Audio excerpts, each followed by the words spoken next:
Have you ever had a moment when you realized you were on the verge of something important without even knowing it at the time? That feeling of opportunity knocking at your door, but the timing just wasn't right? That's exactly what happened to Blxst. And when he shared this in a recent interview, the entire music industry took notice. This isn't just a typical what-if situation. We're talking about Kendrick Lamar, one of the greatest artists ever, personally reaching out to Blxst for a feature on what would become one of the most critically acclaimed albums of the decade. Unfortunately, the collaboration never happened, and the reason behind it might surprise you more than you think. Welcome to Celebrity Cookies, where the tea is always hot and the stories come with sprinkles of surprise. Make sure to subscribe, leave a comment with your take on the story. Blxst has been steadily building his name in the industry for a minute now. If you haven't been paying attention, you need to wake up, because this man has been putting in serious work. His smooth vocals and production skills have made him one of the most sought-after collaborators in the game right now. You've probably heard his voice floating through your speakers on tracks with some of the biggest names out there. And if you know his hit Die Hard featuring Amanda Rayford, then you already understand the kind of magic this man can create. That track alone showed the world what Blxst brings to the table, a unique blend of West Coast vibes mixed with R&B smoothness that just hits different. But what most people didn't know until recently was that Kendrick Lamar himself had his eyes on Blxst for something special, something that could have changed the entire trajectory of both their careers in ways we can only imagine now. During this interview, Blxst sat down and got real about the— Can we get the story behind Die Hard real quick with Kendrick Lamar?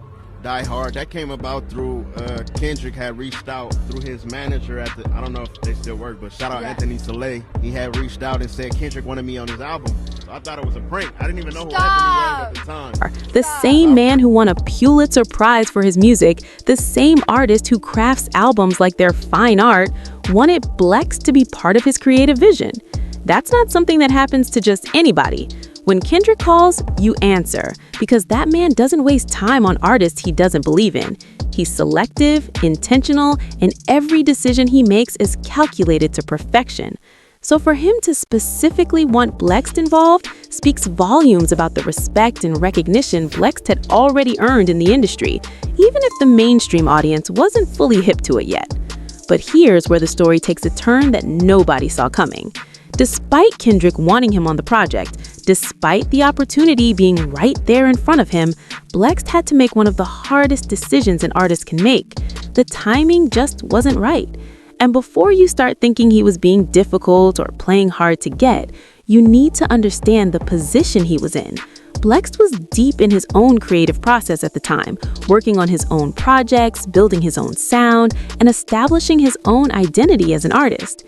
Sometimes in this industry, you have to know when to say yes and when to protect your own vision, even if it means turning down something that looks incredible on paper.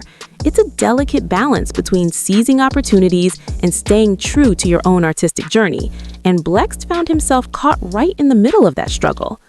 The way Blxst explained it, you could hear the conflict in his voice. This wasn't a decision he took lightly. Imagine being in that position, knowing that Kendrick Lamar wants you on an album that would eventually be praised as a masterpiece, but also knowing that you have your own dreams and projects that need your full attention and energy. Do you drop everything and jump on someone else's wave, even if that someone is Kendrick? Or do you stay committed to building your own legacy? That's the kind of choice that keeps you up at night, the kind of decision that could haunt you for years if you get it wrong. But Blxst made his choice, and looking back now, you have to respect the courage it took to stick to his guns. What makes this story even more interesting is the timing of everything. Mr. Morale and the Big Steppers dropped in 2022, and it was everything people expected from Kendrick and more. The album dealt with heavy themes, personal struggles, mental health, generational trauma, and social commentary that cut deep. It was the kind of project that demanded multiple listens just to absorb everything Kendrick was putting out there. Critics went crazy for it, fans dissected every bar, and the conversations it started are still happening today. Now imagine Blxst's voice woven into that tapestry. Imagine his smooth delivery adding another layer to those complex themes Kendrick was exploring. The chemistry could have been something special, something people would still be talking about years from now. but we'll never know exactly what that would have sounded like, and that's what makes this revelation so fascinating. Meanwhile, Blxst wasn't just sitting around regretting his decision, he was out here proving that he made the right choice by continuing to build his own empire. His work has been speaking for itself, and Die Hard with Amanda Rafer became one of those tracks that just refuses to leave your rotation once you hear it. The production is smooth, the vocals are perfectly balanced, and there's this effortless cool factor that makes you want to run it back immediately. Amanda Rafer's contribution adds this ethereal quality that elevates the whole vibe, and together they created something that stands on its own merits. It's the kind of song that gets played at cookouts, late-night drives, and quiet moments when you're in your feelings. That's the power of what Blxst creates, and it's exactly why Kendrick saw something special in him in the first place. The interesting thing about artists at this level is that they understand the game in ways that most people never will. Kendrick didn't take it personal when Blxst couldn't make it work. Real recognizes real, and there's a mutual respect there that goes beyond one missed collaboration.